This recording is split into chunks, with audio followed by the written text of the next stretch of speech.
When a person struggles with their mental health, the people who love them struggle too. Today, in the second episode of Beyond the Surface, we turn the camera toward the unsung heroes, the partners, parents, and friends who stand by them, sharing what they've learned about offering the right kind of support without sacrificing themselves. The shift from fixer to lighthouse. For the longest time, I felt like a personal failure. If I loved them deeply enough, why couldn't I just fix their depression or erase their anxiety? I was constantly trying to solve their problems, force a good mood, or engineer a recovery. That pressure nearly broke me. I eventually realized I wasn't their therapist or their lifeguard. I was their lighthouse. My job wasn't to calm the storm, but to stand firm, hold the light steady, and offer a fixed point of safety until they could navigate back to shore themselves. That shift from rescuing to supporting was absolutely critical for both of us. This psychological shift is critical. Trying to fix or rescue someone often leads to codependency and burnout. The healthiest role a supporter can play is to be a non-judgmental, consistent presence. Mental health challenges are not a test of your love, and you cannot be a constant shield against pain. Your strength is found in your unwavering presence, not in your ability to cure. Case Study 1, The Power of Tiny Asks. Often, people struggling with conditions like depression experience decision fatigue and overwhelming paralysis. The simple question, "What can I do to help?" often feels too large to answer. This is where tiny asks become a superpower. The best thing I started doing was offering specific, manageable tasks instead of open-ended questions. Instead of, "What can I do?" which is a huge burden on a depressed mind, I started asking, "Can I grab you a glass of water?" Or "Can I sit in silence with you for 5 minutes?" Sometimes I just say, "I'm going to fold the laundry now. You don't have to talk, but I'd love it if you just sat in the same room."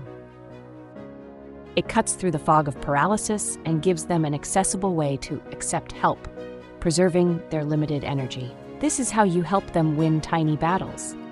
We had a routine where every time I noticed the signs of a depressive spiral starting, I would simply come in and put a weighted blanket over her and set a 15-minute timer for silence. It was a pre-agreed action that required no verbal effort, no explanation, and no guilt. It gave her nervous system permission to pause and helped her ground herself before the panic or sadness could fully take hold. We called it the reset button. It showed her I saw her pain without demanding an immediate change, setting boundaries to prevent burnout. Supporting a loved one with chronic mental health issues requires strong personal boundaries. This is not selfish, it is essential. You must protect your own peace to remain a sustainable source of stability. It means understanding that their illness is not a reflection of your relationship and their bad day is not a failure of your love. The other big one, and this is non-negotiable, is that I had to get my own therapist. You genuinely cannot pour from an empty cup, and carrying someone else's burden without processing your own grief, stress, and fear leads to complete emotional collapse. My therapist taught me to differentiate between supporting my partner and being my partner's illness. I learned it was okay to say, "I love you, but I need to take the next hour for myself and go for a walk," without feeling crippling guilt. That act of self-care is what allowed me to return to the relationship refreshed and present, not resentful and drained. I was a single mother supporting my teenage son through intense anxiety and school refusal. I was taking every phone call, missing work, and sleeping on his floor.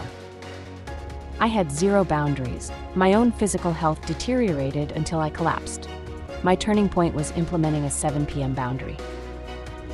After 7 p.m., my son knew he could come to me with an emergency, but routine worries had to be saved for the next day.